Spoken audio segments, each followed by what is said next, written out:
হ্যাঁ ভাই, বাম দিকের মাইক থেকে। হ্যাঁ ভাই, আপনি প্রথম প্রশ্নটি করুন। ডক্টর নায়েক, আমার প্রশ্ন হলো, সব ধর্মই তো ভালো কথা বলে। হিন্দু ধর্মে বলা হয়েছে অহিংসা পরম ধর্ম, খ্রিস্টান ধর্মে ভালোবাসার কথা আছে, ইসলামেও শান্তির কথা আছে। তাহলে কেন আপনি বা মুসলিমরা দাবি করেন যে ইসলামই একমাত্র সঠিক ধর্ম? কেন আমরা সব ধর্মকে এক হিসেবে মেনে নিয়ে মিলেমিশে থাকতে পারি না? আর আপনি প্রায়ই বলেন অন্য ধর্মগ্রন্থেও নবী নাকি মুহাম্মদ সাল্লাল্লাহু আলাইহি সাল্লামের কথা আছে। এটা কি সত্যি সম্ভব? দয়া করে প্রশ্নের উত্তরগুলো দিবেন। ভাই, খুব চমৎকার এবং মৌলিক একটি প্রশ্ন করেছেন। অনেক মানুষই মনে করেন যে সব ধর্মই আসলে একই গন্তব্যের আলাদা আলাদা রাস্তা। কিন্তু ভাই, যদি রাস্তাগুলো বিপরীতমুখী হয় তবে তারা এক গন্তব্যে পৌঁছাবে কিভাবে? আমি আপনাকে একটি উদাহরণ দিই। অঙ্কের মাস্টার যদি আপনাকে বলেন যে 2+2=4 এবং অন্য আরেকজন এসে যদি আপনাকে বলে যে না, 2+2=5, আপনি কি বলবেন? যে দুজনই ঠিক? না, সত্য সবসময় একটাই ভাই। পবিত্র কোরআনে সূরা আল ইমরানের আয়াত নম্বর 19-এ আল্লাহ তাআলা বলেছেন, নিশ্চয় আল্লাহর নিকট একমাত্র গ্রহণযোগ্য ধর্ম হলো ইসলাম। কিন্তু ইসলাম মানে কি?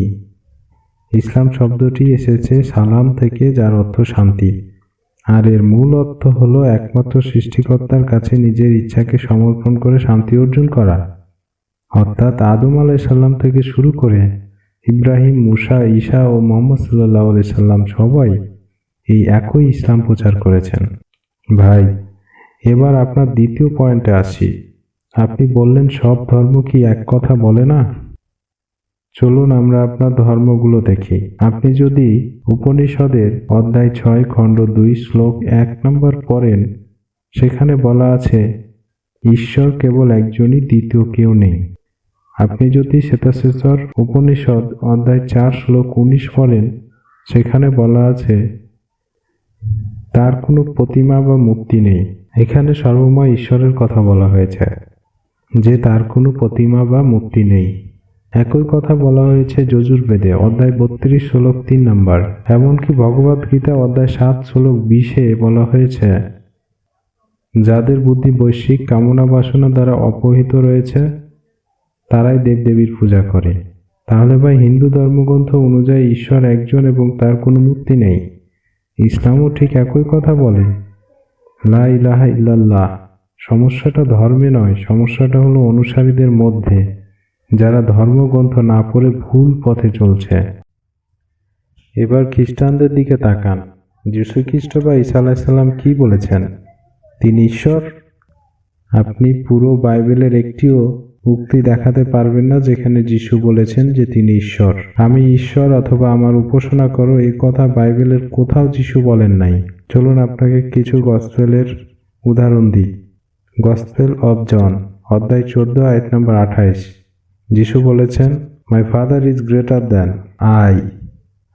আমার পিতা আমার চেয়ে বড়। গসপেল অব জন অধ্যায় 10 আয়াত 29-এ আছে, my father is greater than all. আমার পিতা সবার চেয়ে বড়। গসপেল অব ম্যাথিউ অধ্যায় 12 আয়াত 28, তিনি বলেছেন, আমি ঈশ্বরের আত্মার সাহায্যে শয়তানকে তাড়াই। অর্থাৎ যীশু যা বলেছেন সব ঈশ্বরের শক্তিতে করেছেন। তিনি নিজে কি ঈশ্বর দাবি করেননি।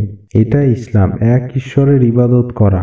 আপনি হয়তো অবাক হবেন, নবী মুহাম্মদ সাল্লাল্লাহু আলাইহি সাল্লামের নাম আপনার ধর্মগুলোতেও আছে। হিন্দুদের ভবিষ্য পুরাণ 3 খণ্ড 3 অধ্যায় 3 শ্লোক 5 থেকে 8-এ স্পষ্টভাবে মরুস্থল থেকে আসা এক মোহাম্মদ নামক আশ্চর্যের কথা বলা হয়েছে। এমনকি তাতে নরসাংস বলা হয়েছে। বেদে নরসাংস শব্দটির অনেকবার এসেছে। নর মানে মানুষ, সংস মানে প্রশংসিত, অর্থাৎ প্রশংসিত মানুষ, যার আরবি শব্দ হলো মোহাম্মদ। বাইবেলে যীশুখ্রিস্ট বলেছেন গসপেল অব জন অধ্যায় 16 আয়াত 12 থেকে 14 নম্বরে, আমার আরো কিছু বলার ছিল কিন্তু তোমরা তা সহ্য করতে পারবে না। যখন সে সত্যের আত্মা আসবে সে তোমাদের সত্যের পথে নিয়ে যাবে। এখানে যীশু কার কথা বলেছেন? তিনি মুহাম্মদ সাল্লাল্লাহু আলাইহি সাল্লামের আগমনের কথা বলে গিয়েছেন। তাই ভাই, আমি সব ধর্মকে এক বলছি না, আমি বলছি সব ধর্মগ্রন্থের মূল শিক্ষা এক ছিল। এক ঈশ্বর এবং তার শেষ বার্তাবাহককে মেনে নেওয়া।